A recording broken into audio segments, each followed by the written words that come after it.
welcome to this edition of Virtual Gigliotti. In this video, we're going to be discussing one of the darkest, most horrific events in world history known as the Holocaust. The Holocaust takes place right before and during World War II, and the Holocaust is responsible for the death of over 6 million people, many Jews and others living in Europe that were systematically killed and destroyed and exterminated by the Nazis and Adolf Hitler. So it's something that is a big lesson for future generations, and it's really important that we understand how something like that could happen. So let's go ahead and start with a little bit of background on the Holocaust. The term Holocaust itself comes from a Greek term which means sacrifice by fire. And when you're talking about the Holocaust that takes place in Nazi Germany, we're talking about sacrifice. We're talking about millions of people losing their freedoms, losing their economic opportunities. We're talking about people being stereotyped and denied services and freedom simply because of their backgrounds and their ethnicity. We're talking about the systematic theft of property and of valuables, and ultimately we're talking about the systematic killing of over 6 million people.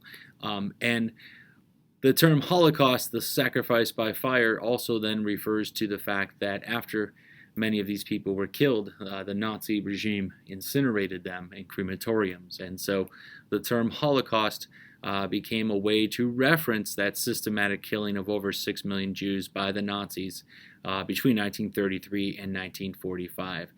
That's roughly 65% of the population of Jews living in various parts of Europe, including Germany, Poland, other places that the Germans had conquered during the war. Huge, unbelievable number. So we're going to talk about how something like that could happen, and of course what lessons that could teach us for the future. One thing to keep in mind about the Holocaust when you're doing the assignment and when you're studying it is it's not a single event. It's not like a Pearl Harbor where boom, it takes place on this day at this hour. This is something that goes on for many, many years. It really starts even before 1933 in the mind of Adolf Hitler, and it doesn't end until the concentration camps are liberated by the Allied armies, the American army, the Soviet army on the eastern side, and so forth. And it doesn't go right to the camps and the extermination. There are many steps in between, and so what you'll start to see is that in general, people of Jewish backgrounds were not looked favorably upon in Europe. And so you'll see Adolf Hitler using that to his own political advantage to not only gain power, but then also to commit these horrible crimes. All right, so let's look at that progression of how the Holocaust begins and how it eventually spirals out of control and ends. So the Holocaust basically begins in the mind of Adolf Hitler. If you might remember that Hitler had launched a failed coup, he spent some time in prison, and while he was in prison, he wrote his book known as Mein Kampf, My Struggle, something we studied early on. A big part of Hitler's book, Mein Kampf, is his discussion of race and ethnicity.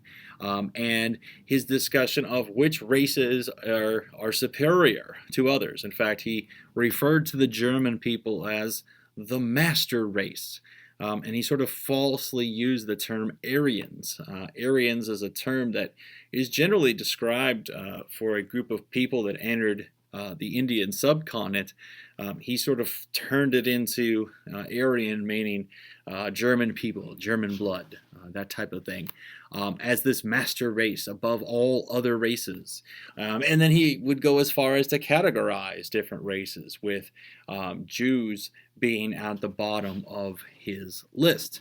And if you ever look at Mein Kampf, Hitler basically lays out what he is going to do. He wants to limit Jews' freedom. He wants to take away their economic gains and opportunities. He wants to rid Europe of Jews, and he says it in the pages of Mein Kampf. No one pays much attention to it until, of course, it is too late. So now we fast forward a little bit. One thing about Germany between the two world wars, as we studied, was that the economy was really, really bad. The Treaty of Versailles after World War I was causing the German people to have to pay England and France war reparations. They experienced hyperinflation where you couldn't even afford to buy a loaf of bread with a wheelbarrow full of marks. And times in Germany between the wars, the 20s and 30s, were really, really, really bad and difficult and miserable. And so a lot of people in Germany were looking for someone to blame. And of course, we talked about the tools of totalitarianism, always wanting some type of scapegoat. Remember, it's always never the dictator's fault that anything bad is happening. It's always the scapegoat's fault. And so Hitler taps into that for his own political gain. He realizes that people in Europe typically didn't really care for people of Jewish background. There were lots of stereotypes, negative stereotypes associated with Jews that he taps into with his propaganda. He knows that the people of Germany are miserable economically because of the end of World War I and the Treaty of Versailles, and Hitler gives the German people that scapegoat. He says, listen, the reason we lost World War I is because of the Jews. The reason your life is miserable is because of the Jews. The reason that you don't have money, that you can't buy a loaf of bread, the reason you stubbed your toe, whatever the problem was the fault of the Jews. And so people in Europe were already sort of predisposed to have a lot of prejudice against Jews. Hitler taps into that as well as what's going on in Germany, and it's a way that he sort of rockets into power. People want someone to blame for their misery, and Hitler gives that to them. So once Hitler starts to take power, you'll start to see that little by little the rights, the freedoms, the economics of the Jews who are living in Germany and in other places in Europe are taken away. Hitler establishes his SS force. These SS are these elite soldiers who are pretty much dedicated to carrying out Hitler's will, including death squads that would go around and execute people, especially Jews. The Gestapo was his secret police force. Remember, of course, one of the things that totalitarians use is the secret police. And the Gestapo was there to also brutally enforce Hitler's laws. So after Hitler becomes chancellor in 1933, he works with the Reichstag, the legislature, to pass a series of laws, and they don't all come exactly at the same time. They go, over the course of many years, 10, 15 years or so. But I wanted to throw those up there for you now so you kind of get an idea of what we're looking at. These laws are designed to take away the rights of people of Jewish background, take away their property, take away their freedoms, and they're known as the Nuremburg Laws. All right, just to kind of give you a background on it. So basically, what the Nuremberg Laws do is they say, all right, if you are Jewish, you cannot be a German citizen. If you are Jewish, you cannot own land. Think about that. If you're Jewish, you can't own a newspaper, right? Newspapers' power, the ability to transmit information, things like that. If you're Jewish, maybe you have wealth. You've worked hard, you have a business or something like that. Maybe you hire Germans, or as Hitler would say, Aryans, to work for you. Nope, can't do that. Marriage is prohibited. So if you're Jewish, you cannot marry a German. Jews are publicly humiliated when they are accused of crimes maybe they didn't even commit. And the whole society then is based on race and ethnicity. And Hitler comes up with his whole ancestry chart and who's Jewish and who's not and all of these things. And he even brings in phony medicine, different Nazi doctors who would make up things about how even though people are ethnically different, they're actually different. As you all know, that's false. Human beings, regardless of their ethnic background, are almost identical in every way to each other. other than our appearance, obviously. So Hitler makes up things like, how can you tell if someone's Jewish based on their physical characteristics or based on their mental aptitudes and all of these ridiculous things. And he uses the propaganda to put this into people's minds. Hitler's propaganda minister was a guy named Joseph Goebbels, and Goebbels is famous for saying, if you tell a lie enough times, people will start to believe it. And so you're living in society, you are surrounded by propaganda saying that the Jews are bad, the Jews are causing all these problems. Maybe you're predisposed to not really care for them anyway, and so now all of a sudden the German population starts to turn on the Jews that are living in Germany. Then we get to 1939. And in 1939, there's a German ambassador killed in Paris, and allegedly his killer was a Jew. And so as a result, the Nazis, as they do so many times, again, what totalitarians do is they use an excuse. They say, this ambassador was killed, and it was the fault of these Jews, and so now we must take action, and so we get what's called Kristallnacht, the Night of Broken Glass, where the Nazis launched this coordinated attack against Jewish homes and businesses, against synagogues, their places of worship, the SS, the Hitler Youth, the Gestapo, the stormtroopers. They smash windows, they burn buildings down, they beat Jews up in the streets. Some are even executed. And then, of course, after Kristallnacht the next day, the rest of the German population sees what has happened and says, oh yes, of course the Jews are bad. They've been telling us that now for all of these years, and don't really see any type of problem with that. Jews are then more repressed. They're not allowed to make insurance claims on all of their broken property, and they have to, rebuild themselves if they're even going to stay, as you'll see here in a minute. So the Kristallnacht is really a turning point in the Holocaust. Whereas Jews were sort of had limited freedoms and economic opportunities, now we're seeing direct violence against them. And so what you see after Kristallnacht is that a lot of German Jews say, hey, we're out of here. We're not going to live in a place where we are repressed, where we have no rights and freedoms, where we're looked down upon, where we're told that we're no better than animals and rats. That was a popular propaganda videos. Well, they would do movie reels of all these rats running around in the sewers, and above you'd see the word Jews to kind of associate Jewish people with rats. Those are the kind of propaganda tricks that Goebbels and Hitler would use. So a lot of these German Jews said, hey, we're out of here. And so you start to see what's called Jewish immigration, where immigration, the opposite of immigration. So immigration, of course, is you're coming into a country, whereas immigration is you're leaving. And so a large number of Jews, anyone who can, get out of Germany. Very famous Jews, including Albert Einstein. You might remember, we talked about him encouraging FDR to build the nuclear bomb, the atomic bomb. Albert Einstein was a German Jew, and he escaped with all of this nonsense. So they emigrate to other places, so France, the UK, United States.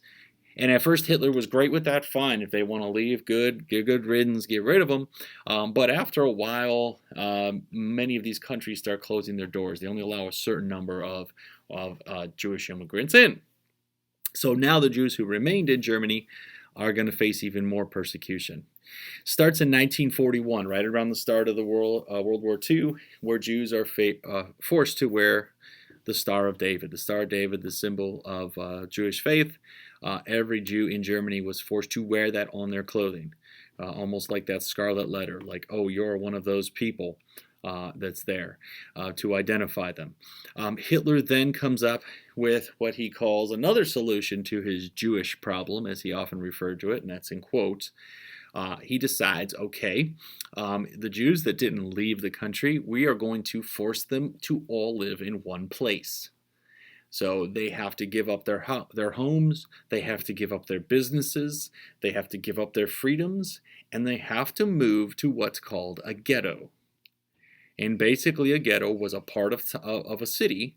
For example, Warsaw in Poland. Once the Germans had conquered Poland in 1939, they rounded up the Jews and they moved them to this ghetto. It's a portion of the city that is not very nice. There's not a lot of food. There's not a lot of sanitation. There's lots of really nasty, bad things going on, diseases, you name it. And the Germans walled it off and said, all right, you're a Jew, that's where you live. You live inside of that ghetto there. And the Germans are hoping that many of them will starve to death or die of disease. And basically they're imprisoned within a city like Warsaw or some of the other cities that you would find a Jewish ghetto. So imagine if somebody told you can't live in your home anymore, you can't own this property anymore, grab whatever you can, you're coming with us, and they sort of locked you into a block or two of your neighborhood.